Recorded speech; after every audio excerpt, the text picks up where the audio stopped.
Hello and welcome. This is Lynda. Can you turn scraps into a masterpiece? A piece of art that you're very, very proud of and that you love and that you would put in your home? I say you can. If I can, others can, so can you. It's a matter of having a little confidence, and I say a little because confidence grows with doing something.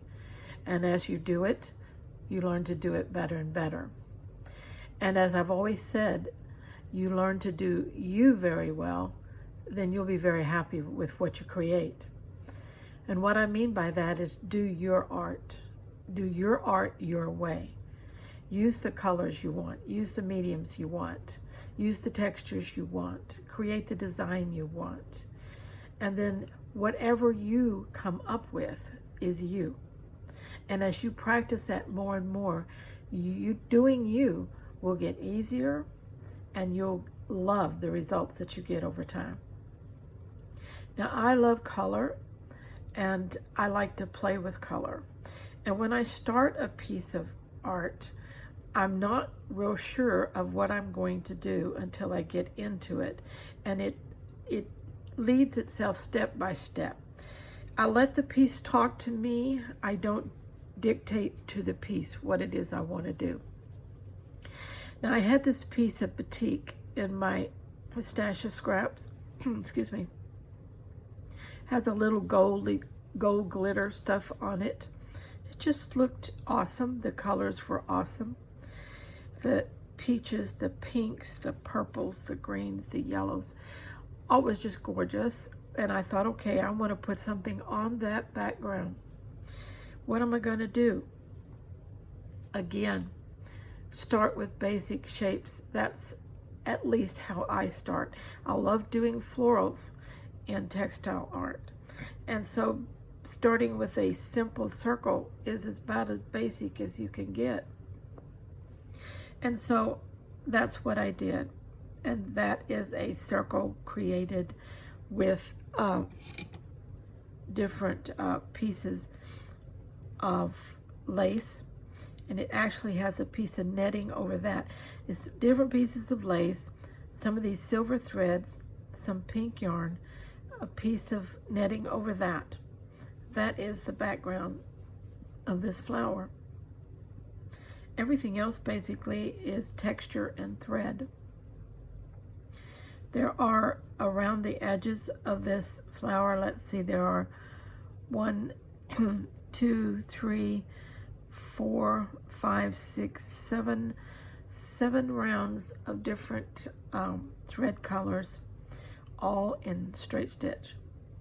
Okay, some coming inside, some going outside.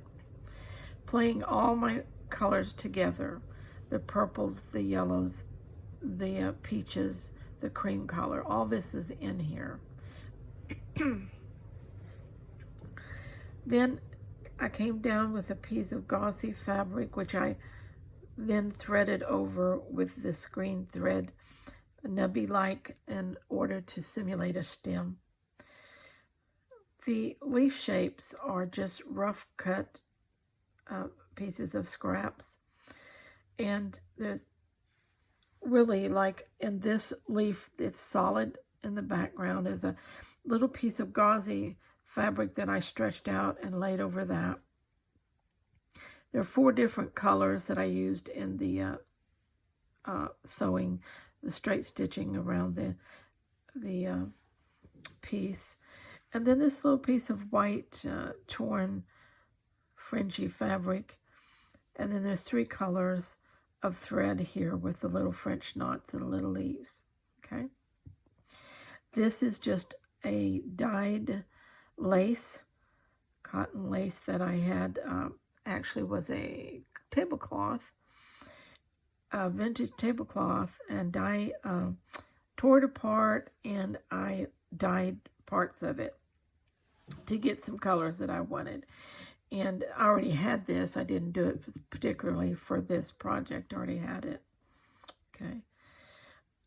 This leaf is a solid piece in the background, just stitching around it. And then this nubby fabric here in this light purple. I put on top of that, and then some stitching on that. Simple circle, simple leaf shape. Then just layering scraps and using your threads. Okay. Placing other textile elements that you might have that will lend interest or pull your color combinations together. Fill in gaps. Build your composition and balance. Give you a texture, perhaps that your piece is missing. You learn to use all these little pieces because they're like tools. And you learn to use each of these little tools in the area that you need them. This down here is just a cap off, just in the project. It's not a flower pot. It's not dirt. It's not anything. It's just something down here to balance this piece and give it a closure down here. We have a closure up here where the flower comes. We don't expect anything else after that. But as the stem comes down, the stem has to land somewhere. And so I cap it off and give it a closure down here. This is, again, just a fibery material, a little white yarn that I put through there because I needed to balance a little bit of the cream and white in here.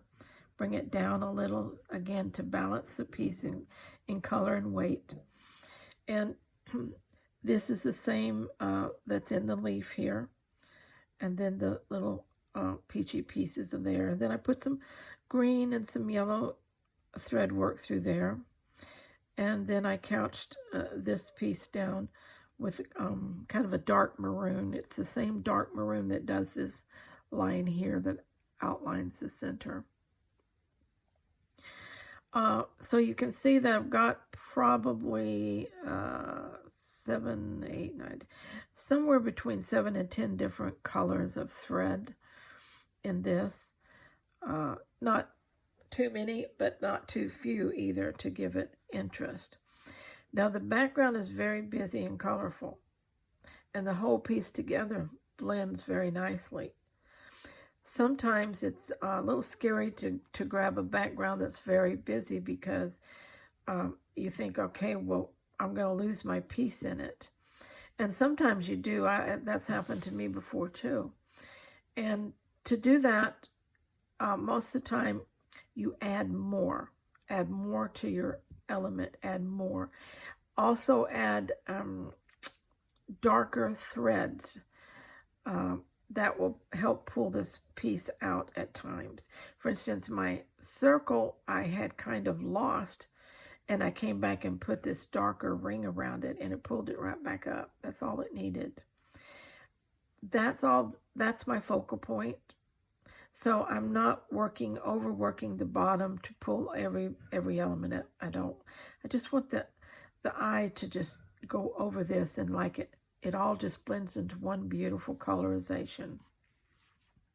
Okay, so it's easy to do.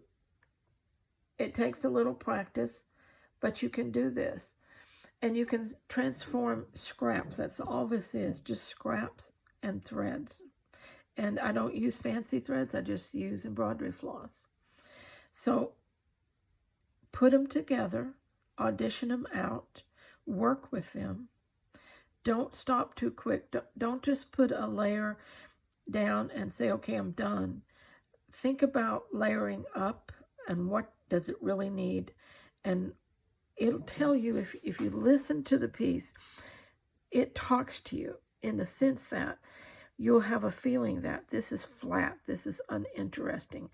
This just, it just blends out. I'm just losing it here. I don't like this. The colors aren't flowing. It begins to talk to you, and you think, okay, if that's true, then what do I need to do? In most cases, for me, it's that I haven't added enough. I have to add more layers, more threads, more texture. And so I keep on and keep on. Now, for most people, once or twice around this circle would have been enough. But for me, it took 7 times before I felt that this flower said, you know, I like the way I look. Why don't you just quit and leave me alone. And so that's what I did, okay? The leaves out here, they're kind of large and oversized, and they're pretty on their own. And they could just say, okay, I want to be less or I want to be more. Listen to them and see what it is they need. Also, try to constantly diversify. Don't make every leaf the same. Don't make every stem the same. Don't make every flower the same. Even though, like, you'll see me, I'm making right now a lot of circles. Circles seem to be very trending right now. And some of the pieces that I'm doing, I'm putting in my Etsy shop. And people are really liking circles. And so that's what I'm working in right now. And circles are a basic shape that's easy for me to share my technique with all of you here and that visit me here in YouTube, so that you can see that you can take a circle and a leaf shape and some pieces of stuff you have and put it together, and then use your threads to make it work, okay? Use your threads to make it work. And it doesn't take fancy embroidery. It takes just placing good colors and using enough and doing enough on each one that it says, okay, I'm ready, I'm done. I don't think I need any more. Quit dressing me up. Listen to your art, okay? And it will help you transform your scraps into a masterpiece. Now, I hope you loving this piece. I love this piece. It reminds me of a dreamsicle. And if you don't know what that was a push-up popsicle-like thing that was this peachy color. And it was so good. It had orange flavor. When I was a kid, we'd run out to the ice cream truck when it came along in the afternoon, and we'd always get a dreamsicle. And so think about that. Think about taking your scraps to the next level. Make a masterpiece. A masterpiece is going to be something that you created. It's unique to you, and it's beautiful. It's going to be beautiful because it's an expression of what you see and what you feel when you're working with these scraps. And believe in yourself and make that masterpiece, okay? Please, if you find any value here in my channel, please consider subscribing and share the channel with your friends as I'm trying to grow it. And make sure to leave me some comments and let me know how you're doing in your journey. And also, please don't forget that I have a community tab, and I do post things over there. So enjoy yourself while you're here, and work along with me as we transform our scraps into masterpieces. Y'all stay very scrap happy. Bye-bye.